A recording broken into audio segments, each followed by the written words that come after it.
Good evening, everybody, and welcome to the Row by Row Garden Show. I'm Travis. And I'm Greg. And we're excited to have you with us this week. Got a good show planned for you tonight.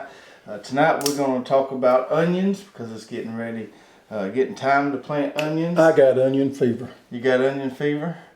And so as soon as it dries up a little bit and we get them plants in, we'll be planting onions. So we want to talk about that and tips and stuff for planting and growing onions. And as always, if you have any questions during the show, please put those in the comments and we will get to them on next week's show. And if we answer your question on the show, we'll always send you a nice prize. So do that if you have any questions. And let's talk about what came of Gully Washer last night, didn't it? Ooh, we've had some rain last couple of days. I've got some stuff planted in the garden, and I was feeling real good about it, but I may have had a little too much rain, but we'll wait and see. You might have jumped the gun. Mm-hmm. Might have washed it away. Let's show them this beet right here we got. Radish. Excuse me, radish. It's red, look like it. Radish. And what variety is this? That's a variety called Rover. Rover. Nice red color to it there. And I got it where I like radishes. You can give it a sample there. Why are you peeling it? Because I just want to. That's just sometimes what I do. You don't peel yours? I just bite into them. I was going to cut into it. So this is a white meat radish. Look at there. Now some of the ones I planted the other day were the watermelon variety. Yeah, red meat or watermelon. Red meat that have kind of a reddish in there. So I planted two different varieties of radishes. And I planted a lot of other stuff. Now I planted some what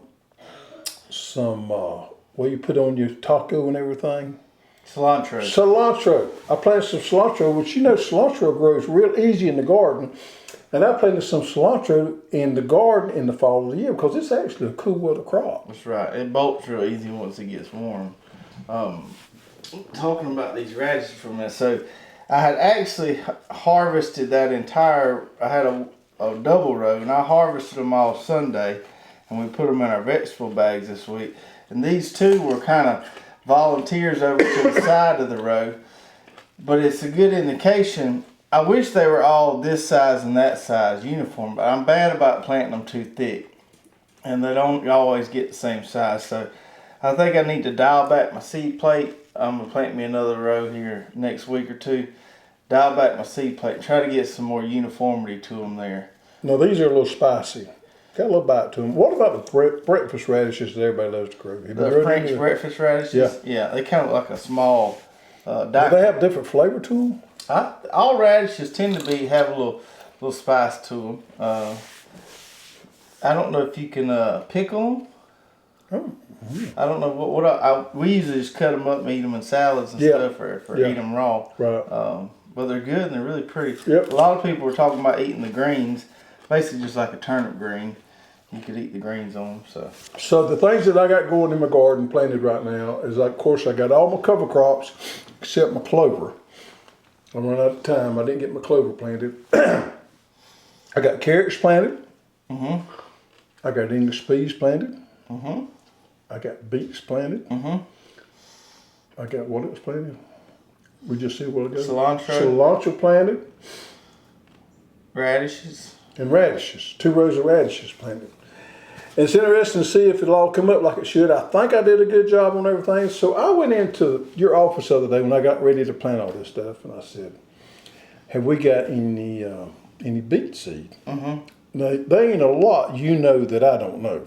I don't know about that. There ain't a lot you don't know that I don't know. But they were something that you explained to me on beet seed that I'd never heard before, and I want you to share that with everybody else because that was kind of interesting. So you were going to direct seed some beets, and the reason I do not like direct seed beets, the reason I transplant them, is because almost every variety of beet out there requires thinning. Mm-hmm. Okay, and the reason that is, so beet and chard seed are what we call a multi-germ seed, which means within that seed there's actually 2 or 3 plants that will germinate.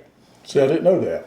And what happens is when you plant them, if you don't thin them out, they'll be overcrowded. Chard is not of a big a deal, but beets will be overcrowded. You won't get consistent size beet roots there.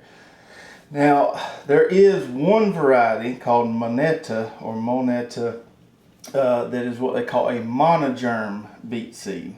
And I was showing you some of those you can plant. That's what the You have one sprout. That means mono means one. You have one sprout that comes off. you don't have to thin Where the them. multi, you have 3 or 4 sprouts come off one seed. Right.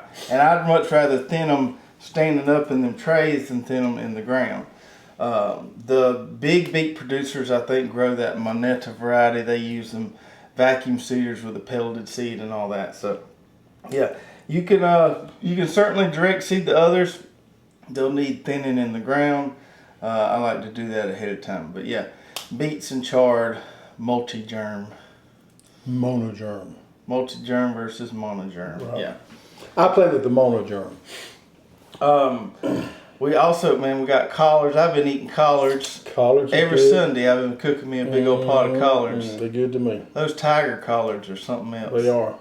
And I got kohlrabi. I got a bunch of stuff in the greenhouse still left to plant. Broccoli should be getting ready really soon. And daggum cauliflower takes forever. Yeah, Brussels sprouts. Yeah. Speaking of Brussels sprouts, getting into our tool of the week. So I got a 2-minute tip coming next Tuesday. So be on the lookout for that. Usually when we plant stuff on drip tape, we lay our drip tape, we turn the tape on, and we use where there's water spots are to dictate our plant spacing. What happened to me though is I jumped the gun, laid my drip tape a few days before, got some rain, couldn't get in there to plant, and I didn't want to turn my water on that wet dirt.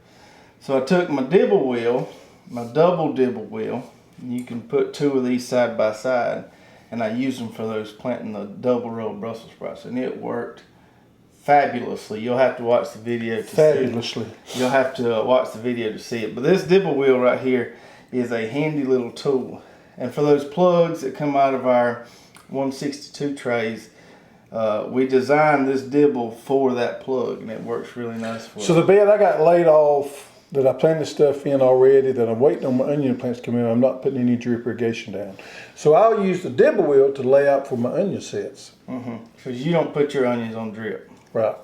So you're just going to do you just plant 1 row at a time. Is that how you're going to do yours? Yeah, but I'm gonna plant them close, so I'll turn every dibble out there because I like to plant mine a little close. Because I like to pull mine early. Every other one early, and eat them as what we call spring onions. I like to eat them early. Right. So Yeah, that's so I'm going to do mine. I'm going to lay my tape, maybe let it get a little compacted, and then I'm going to do 2 on each side of the tape, and I'm going to put all the dibbles out. You can vary your spacing with these, but this right here is going to be the go-to tool for onions this year. Yep. And I'm thinking, you might not even have to get on your knees. You just drop that plant in there and kind of kick it with your foot, and that'll make it real easy for you. Yep. So check that dibble wheel out if you got a wheel hoe. And then now let's get into talking about onions. Onions been on my mind for the last few weeks. I'm ready. I am really ready. So we want to give you a few pointers and kind of talk about different types of onions. So we did an interview with Bruce several months ago on the show, and he was giving us some pointers there. The varieties or the types of onions you plant is going to be based on your climate. You live in the southern latitudes, kind of the middle of the United States, or up north. It's all based on your day length when that bulbing process starts. And the bulbing process, onions kind of have 2 stages. They have a vegetative stage where they're growing all the green leaves, and they have a bulbing stage.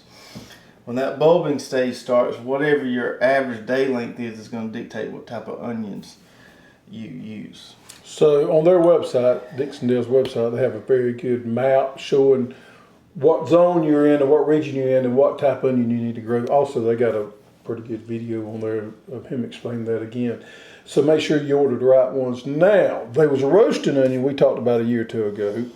What do they call that roasting onion that they got? Do you remember the name of it? I don't.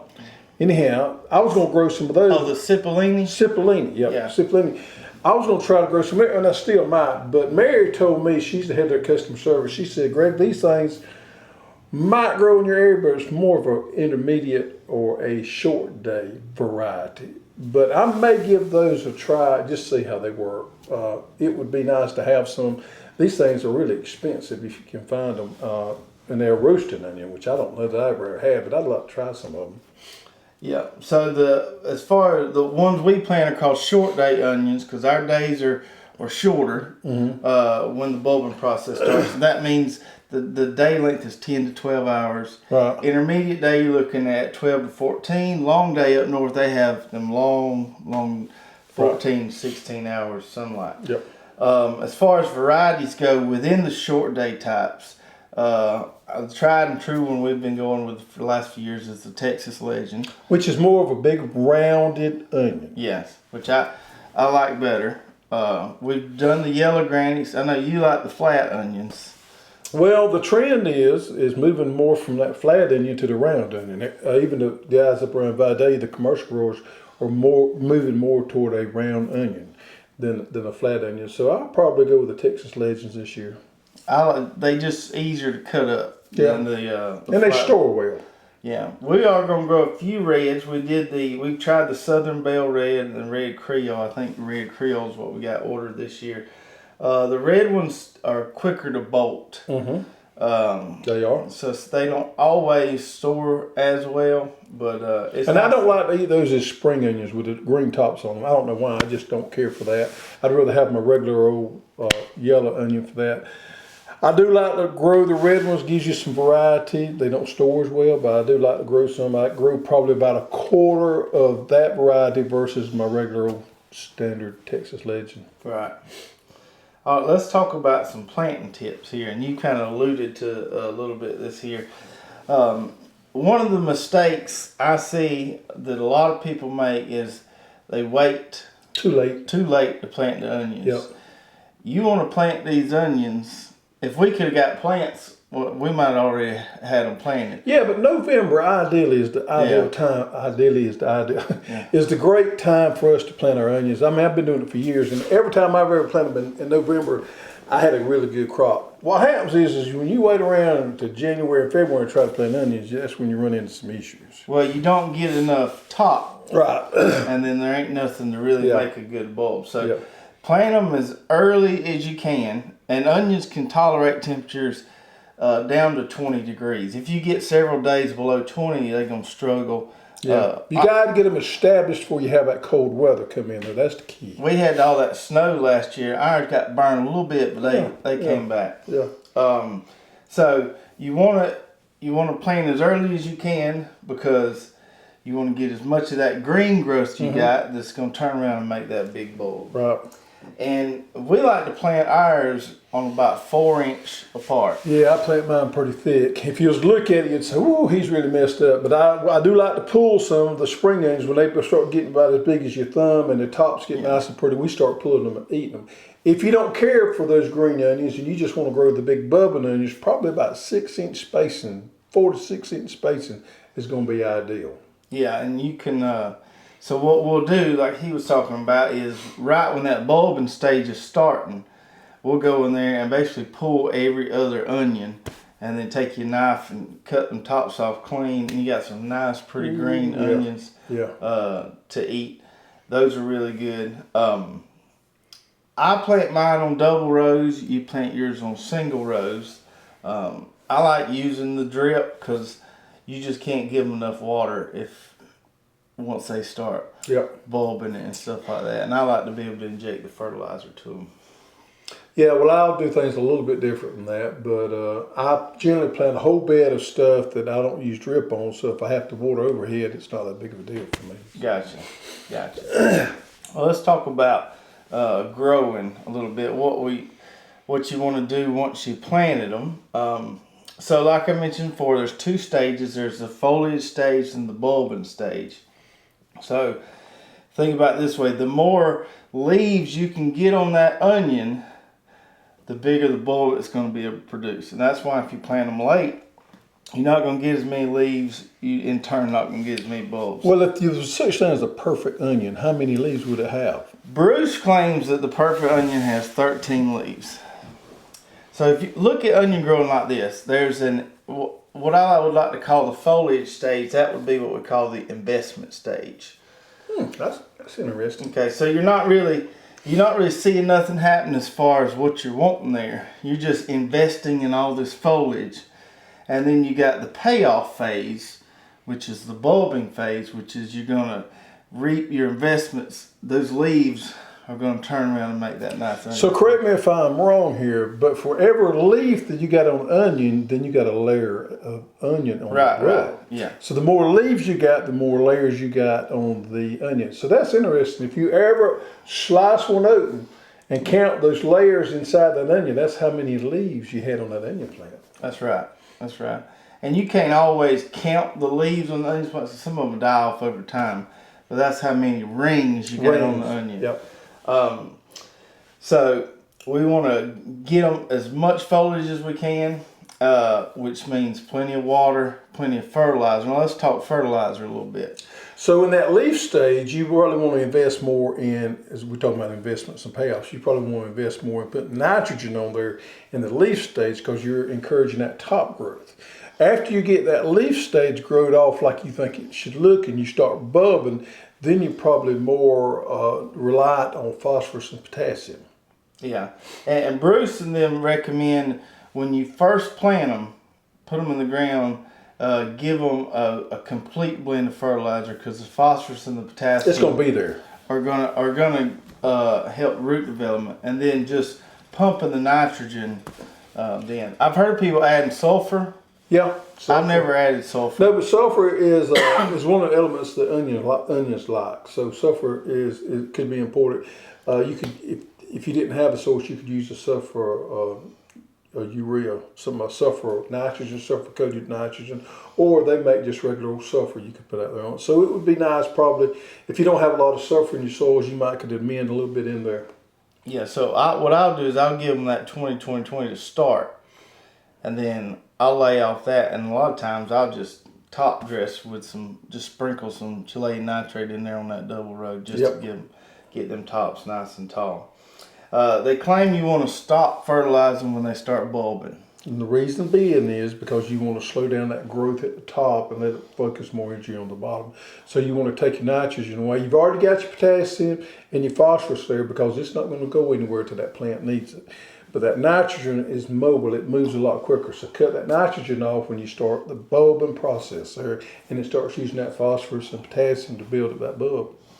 That's right. And we hear a lot of people talk about, oh, I like this variety onion, it's sweeter than this variety and all that. But according to Bruce, which he knows more about onions than I do, the sweetness of the onion is completely dependent on the amount of water it receives. I would agree with that if you was comparing varieties. If you was comparing the same variety, I could see that. However, there are varieties out there that are more potent or more stronger flavor than other varieties.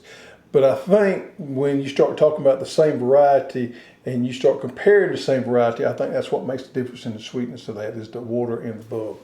I got you. So yeah, give it plenty of water when it's bulbing and be nice and sweet, and then we always wait till the tops fall over before we harvest the. You'll know when it's time. You'll know when it's time because it happens fast. Yep. All right, so if you haven't ordered your onions, give Bruce and them a call and get them ordered. I think they're going to start shipping towards the end of November. Go on and get your plot ready. I got mine ready. I got a few pepper plants I got to pull up. But I got it ready. I'm sitting already. I am sitting already. I just need it to dry up a little bit. Yeah. Another thing too on onion plants, the sooner you can get them in the dirt, the better off you are. They do not do well sitting out and waiting a few days. So the fresher the onion plant you can get and the quicker you can get it in the ground when you get it, the better off you're going to have with that plant, recouping and start growing. And we're going to try some, supposed to be sending us some leeks and some shallots we're going to try. And then elephant garlic too, which is they all have pretty much same growth characteristics. So we'll kind of plant them all in the same area and treat them all the same. Right, exactly. All right. So I hope you enjoyed that, and if you have any more onion questions, put those in the comments. We'll get to them. Let's get to our questions this week. And if we answer your question on the show this week, we'll send you one of these nice neoprene koozies right here. Keep your hands warm. Keep your drink cold. That's right.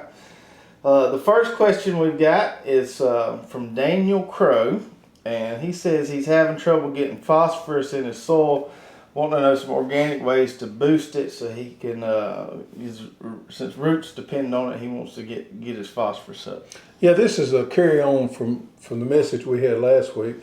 We was talking about phosphorus, different things, and actually we could probably do a show just on phosphorus and one on potassium and one on nitrogen. But anyway, phosphorus in the soil, he wants to know how he can add more. The first thing you need to know is how much you got in the soil. If you're low on phosphorus in the soil, then there's several different ways. An organic way that Daniel wanted to do it, you could do it with bone meal, you could do it with hard rock phosphate, soft rock phosphate, any kind of bone meal.